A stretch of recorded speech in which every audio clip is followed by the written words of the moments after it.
नमस्कार everyone, welcome to astro सात्विक। तो आज आपने जो मंदिर के दर्शन करे, ये महर्षि पराशर जी का मंदिर है हमारे हिमाचल प्रदेश में, मंडी डिस्ट्रिक्ट में। आईआईटी मंडी से होके रास्ता आता है और this is a very historical temple. यहाँ पे महर्षि पराशर जी ने इस झील के तट पे तपस्या भी करी है। एंड इस झील की एक खास बात यह है कि इसकी गहराई कोई नाप नहीं पाता। और ये जो आप झील के बीच में एक ग्रीन कलर का, जो आपने स्टार्टिंग में वीडियो में गोल गोल आकार का देखा होगा, तो वो पूरी साल घूमता रहता है, पूरी झील की परिक्रमा करता रहता है। So coming to after this background, let me start, क्योंकि आज एक बहुत अच्छा दिन है, बुद्ध पूर्णिमा का दिन है। It's Buddha Purnima Monday. Then I thought आज मैं चंद्रमा के ऊपर कुछ वीडियो बनाता हूँ, चंद्रमा से रिलेटेड आपको कुछ प्रेडिक्टिव टेक्निक देता हूँ। देखिए, जब चंद्रमा की बात होती है, मून को अलग अलग क्लासिक्स में अलग अलग तरह से कंसिडर किया गया है। सब लोग इसको बेनिफिक ही मानते हैं, लेकिन इसके कुछ मेलेफिक प्रभाव भी है। फॉर एग्जाम्पल, अगर आप चंद्रमा की स्टोरी याद करें, उन्होंने देवगुरु बृहस्पति की पत्नी तारा को किडनैप करके उनके साथ भाग के ही run away, and the illegitimate child जो मरकुरी थे, उनका जन्म हुआ। इस स्टोरी का बहुत बड़ा इन्फ्लुएंस है। इस स्टोरी से आप चंद्रमा की कुछ क्वालिटीज प्रिडिक्ट कर सकते हो। देखिए, चंद्रमा के ऊपर सबसे बड़ी चीज एक ब्लेम है, एक दोष है। जो ब्लेम है वो इस तरह का ब्लेम है कि उन्होंने अपने ही गुरु के साथ चीटिंग करी, अपने ही गुरु की पत्नी के साथ मींस ही इलोप हो गए। तो ये एक बहुत बड़ा ब्लेम है। दूसरी बात, चंद्रमा के दो फेजेस होते हैं, शुक्ल पक्ष और कृष्ण पक्ष। और चंद्रमा की मूवमेंट के हिसाब से, एज यू नो, टाइड्स पे भी प्रभाव पड़ता है, क्योंकि चंद्रमा ब्रिंग्स अनस्टेबिलिटी, स्थिर नहीं है, अनस्टेबल है। चंद्रमा वाटर में, आपके समुद्र में टाइड्स को it gives birth to the tides. तो ये कुछ बैकग्राउंड आपको चंद्रमा से रिलेटेड प्रेडिक्शन करने में हेल्प करेगा। अब इसमें देखिए, सबसे मेन अगर मैं आपको बताऊं, चंद्रमा आपकी कुंडली में जिस भी घर में बैठा हुआ है, उस घर से रिलेटेड सिग्निफिकेशन में या तो आपकी लाइफ में फ्लक्चुएशंस ही रहेंगे, ओके, या उस घर से रिलेटेड सिग्निफिकेशन से रिलेटेड आपको कोई दोष लग सकता है, कोई बदनामी हो सकती है, कोई दाग लग सकता है, या उस घर को सिग्निफाई करने वाला जो रिश्तेदार होगा, उस रिश्तेदार के ऊपर कोई ब्लेम लग सकता है, या उस रिश्तेदार के ऊपर कोई दोष लग सकता है। तो ये चीज आपने ध्यान रखनी है रिलेटेड टू दी मून। अब फॉर एग्जाम्पल, अगर चंद्रमा आपका सेकंड हाउस ऑफ वेल्थ में बैठा है, तो पैसा हमेशा फ्लक्चुएटिंग रहेगा। किसी टाइम पे बहुत ज्यादा आ जाएगा, किसी टाइम पे बिल्कुल नहीं आएगा। तो बहुत फ्लक्चुएशन लेके आता है, हाई टाइड और लो टाइड, जैसे आपको पता है, क्योंकि moon gives birth to the tides. तो इस कारण से जहां भी चंद्रमा होगा वहां अस्थिरता रहेगी।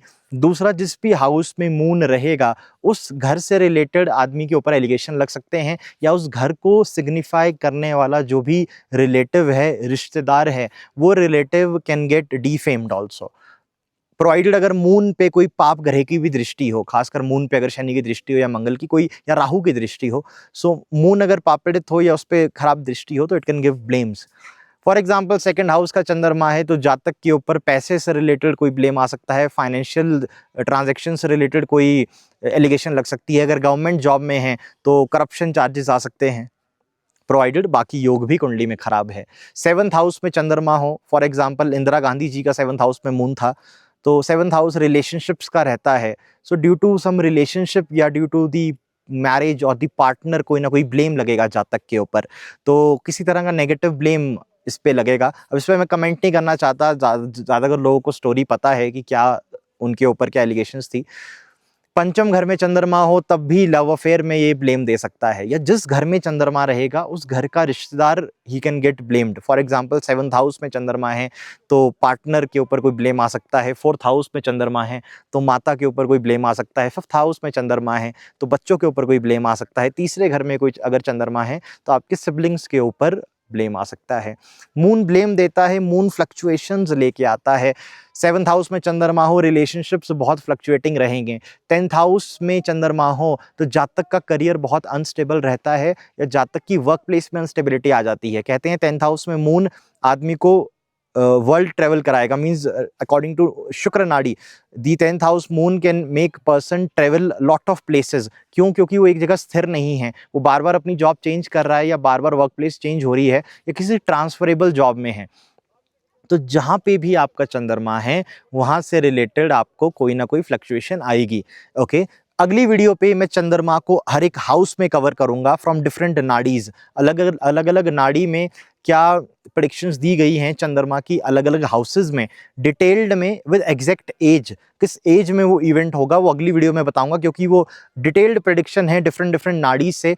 दूसरा उसमें सबसे मेन चीज एजेस मेंशन्ड है कि इस एज में ये इवेंट, इस एज में ये इवेंट, तो वो नेक्स्ट वीडियो के लिए डिटेल्ड रहेगा। आज उससे पहले मैं आपको एक बहुत इंपॉर्टेंट प्रोडिक्टिव टेक्निक देना चाहता हूं चंद्रमा के नक्षत्र के हिसाब से। देखिए श्री के.एन. राव जी ने आर्टिकल लिखा था बहुत पहले, सप्तऋषिज एस्ट्रोलॉजी में ये आर्टिकल मेंशन्ड है, वीपी गोयल जी की बुक में ये टेक्निक मेंशन्ड है। बेसिकली आपको देखना क्या है, आपको चंद्रमा का नक्षत्र देखना है कि चंद्रमा किस नक्षत्र में है, और उस नक्षत्र का जो स्वामी ग्रह है वो नोट कर देना है।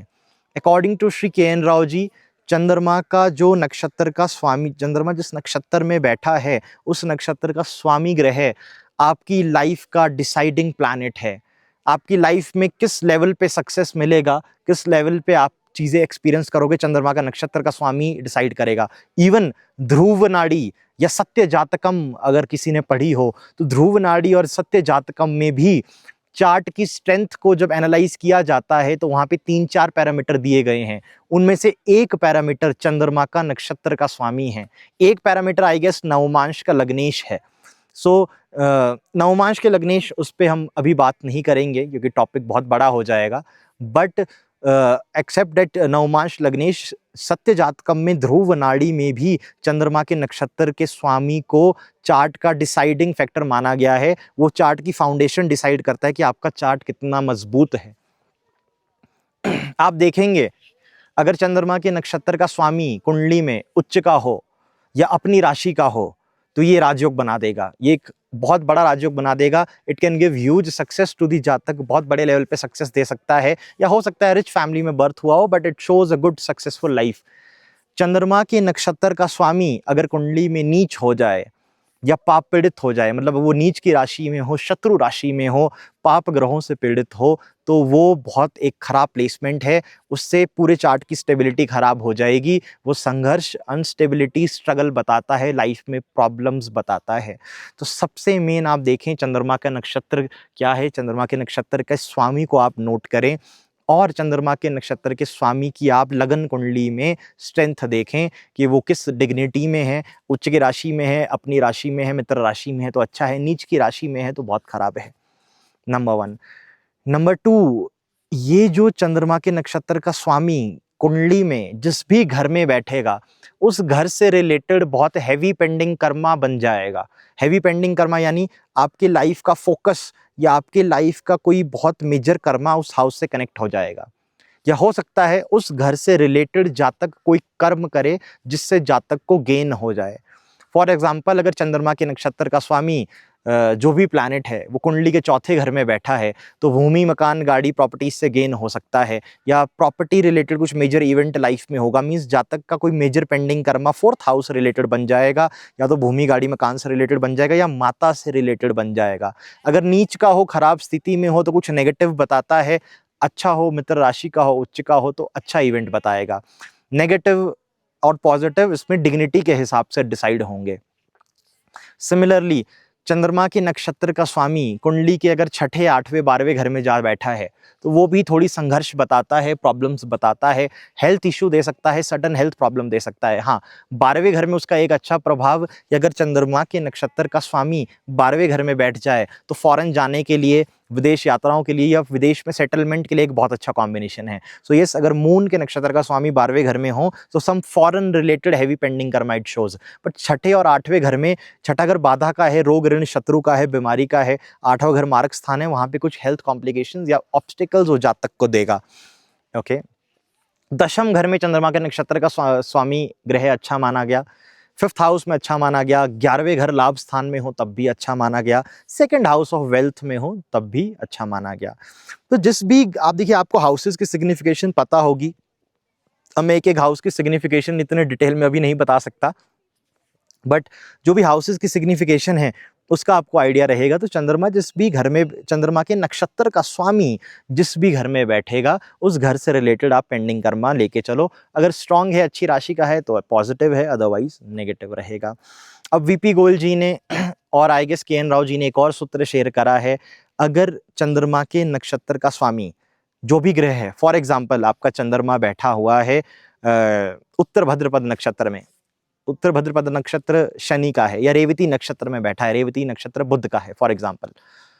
तो चंद्रमा अगर रेवती नक्षत्र में बैठा है और बुध ग्रह आपकी कुंडली में दशम घर को देख लिया, दशम में बैठा हो, और दशमांश कुंडली में भी दशम घर को देख ले और दशम में बैठा हो, तो एक मेगा राजयोग बन जाएगा। इस ग्रह की दशा में आपको मेजर राइज मिलेगी। ओके, तो बेसिकली द सूत्र इज, द टेक्निक इज, आप चंद्रमा के नक्षत्र का स्वामी नोट करें। अगर चंद्रमा के नक्षत्र का स्वामी ग्रह कुंडली के दशम घर में बैठा है या दशम घर को देखता है, और साथ ही साथ चंद्रमा के नक्षत्र का जो स्वामी है वो ग्रह दशमांश कुंडली के D10 चार्ट के दशम घर में बैठा है या उसको देखता है, तो एक मेगा राजयोग बन जाएगा। So I will repeat it again, चंद्रमा के नक्षत्र का स्वामी लगन कुंडली और दशमांश कुंडली दोनों जगह दशम घर में या बैठा हो या उसको दृष्टि देता हो, तो एक बहुत मेगा राजयोग बन जाएगा। जातक बहुत सक्सेसफुल होगा, अपनी फील्ड के टॉप पे जा सकता है।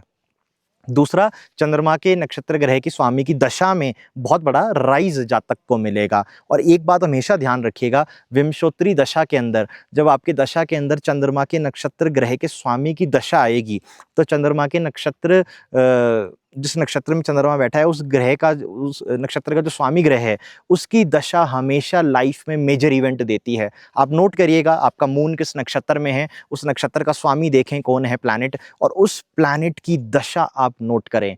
तो मून के नक्षत्र के स्वामी की दशा लाइफ में मेजर इवेंट आपको देगी। ये भी आपको एक टेक्निक बहुत काम आएगी। हाँ, अगली वीडियो में मैं हर एक हाउस में moon according to different nadis और उनकी क्या एक्टिवेशन एज है, क्या टाइमिंग है, वो डिस्कस करूंगा। बट आज थोड़ा पेंडिंग कर्मा और मून की एक ऐसी आपको मैंने प्रेडिक्टिव टेक्निक शेयर करी जो काफ़ी लोगों को अभी पब्लिकली आइडिया नहीं है।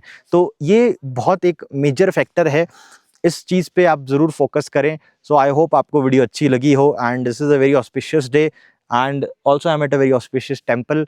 सो या, और किसी को भी कंसल्टेशंस चाहिए तो हमारे वेबसाइट astrosatvik.com पे आप जाएं, कंसल्टेशंस का एक सेक्शन बना हुआ है, वहाँ पे कंसल्टेशन प्लान्स हैं, जो भी आपको सही लगती है उस पर क्लिक करें और फॉर्म फिलअप करें, ऑटोमेटिकली हमें रिसीव हो जाएगा। सो सिर्फ आपको वेबसाइट पे जाके फॉर्म फिलअप करना है, वो फॉर्म ऑटोमेटिकली हमारे पास आ जाता है। So anyone wants a consultation they can connect with me.